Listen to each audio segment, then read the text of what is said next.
Have you ever wondered why we're so obsessed with keeping up appearances? We filter our photos, bury our past mistakes, and hide every dent in our reputation as if they're signs of weakness. But what if your flaws are actually the only thing making you strong? This is a story about a man who tried to prune everything imperfect out of his life until an old gardener showed him a truth we've all seemed to forget. James hated that tree. To him, it was a typo in a masterpiece, a stain on a white shirt. His estate in Connecticut was a temple of symmetry.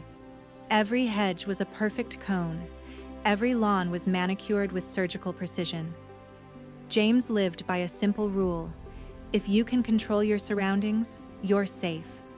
But in the far corner of his yard, defying every law of aesthetics, sat an old apple tree. Its trunk didn't just grow, it twisted, looking like a silent scream frozen in wood. The bark was thick and scarred, like a map of old battlefields. One branch was dead, and the rest were tangled in a chaotic knot. "Tomorrow morning, 8 sharp," James told the gardener without looking back. "Take it down, it's an eyesore. It's ruining the whole view." "It's not sick, sir," Sam said softly. Sam had been tending this soil since long before James bought the place at an auction. "It just remembers the things you'd rather forget." James stopped in his tracks. He wasn't used to being questioned. "It's a piece of wood, Sam. It's useless. It's junk." Sam walked over and placed a weathered, calloused hand on the scarred trunk. "You see those straight trees over there, Mr. Holloway? They're perfect because they've never been tested. They've always been watered on time. They've been shielded from every breeze. They're like kids raised in a bubble, pretty to look at, but empty inside. They have a facade, but no history."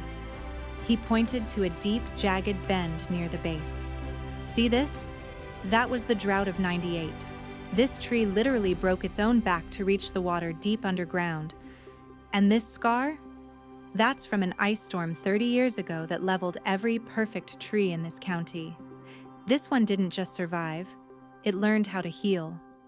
That deformity, you see? That's its armor." James felt a tightness in his chest. He instinctively pulled at his sleeve, covering a scar on his own wrist, a reminder of a business collapse years ago, of nights spent on the edge of a breakdown that no one in his new life knew about. "We tend to mistake smoothness for strength," Sam continued.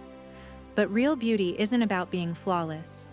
It's about not breaking under the weight of what life throws at you. If you cut this tree down, you're removing the only thing in this garden that actually knows how to live. Look up, sir." James looked. High up in those tangled, ugly branches, where the wood formed a natural hollow, he saw a nest. A small bird was tucked inside, keeping its babies safe from the wind. The straight, thin trees in the yard couldn't hold a nest like that. Only this battered tree was strong enough to be a home. "Your row of perfect trees? They're for show," the old man added. "But this tree? This one is for life." Its pain became its purpose. James stood there for a long time. For the first time in years, he didn't see a mistake. He saw a mirror. He saw his failures, his late-night fears, and the messy parts of his past. And suddenly, he realized they weren't his shame. They were his foundation. "Sam." James's voice was quiet. "Cancel the order. Keep the tree. And bring a bench out here tomorrow. A simple one. I think I need to spend some time sitting in this shade." James walked back to the house, and for the first time, he didn't bother hiding the scar under his cuff. We spend so much time trying to sand down the edges of our lives. But remember, the cracks are where the light gets in. Your crooked parts aren't defects. They are proof that you fought, you endured, and you're still standing. Don't be afraid to be the old tree. In a world full of empty storefronts, be the one with a story etched in scars. Because only something that has been broken and healed back together can ever truly have a soul.